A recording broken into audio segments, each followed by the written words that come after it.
The modern cremator furnace is a computer-controlled high-tech piece of equipment so that it can cremate individuals individually and efficiently.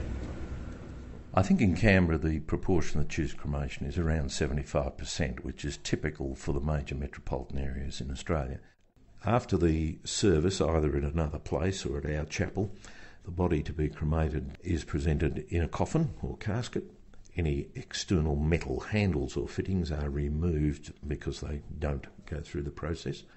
The coffin is placed on a mechanical loading bier. The push of a couple of buttons, the cremator door opens and the coffin is mechanically placed into the furnace.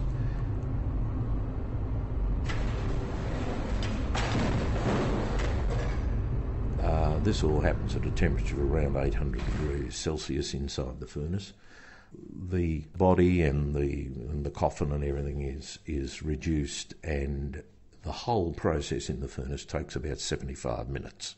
At the end of that time, the operator then needs to rake the remains to the front of the cremator, and they drop through a space on the floor of the cremator into a holding container underneath the cremator.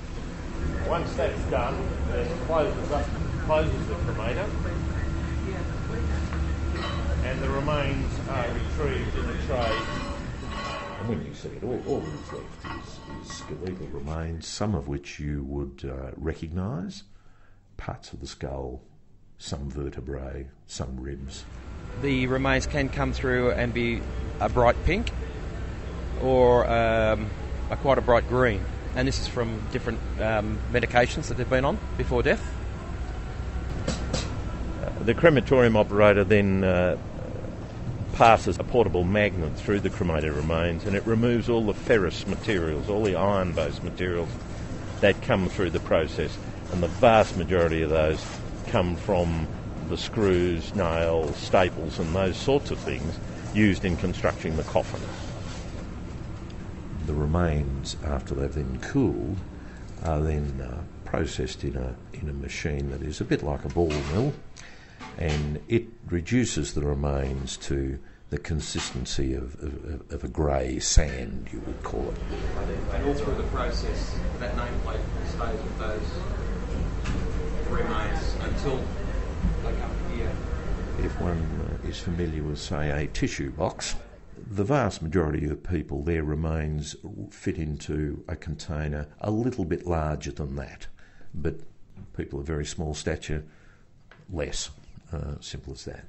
I've been a professional manager all my life, and managing a process that provides what is really an essential service to people, the burial of the deceased or the cremation of the deceased. And in my experience, after death, almost anything that you do professionally for the family makes things better for the family. So there's an enormous amount of satisfaction comes from providing a service that assists people in getting through what is a very difficult personal process.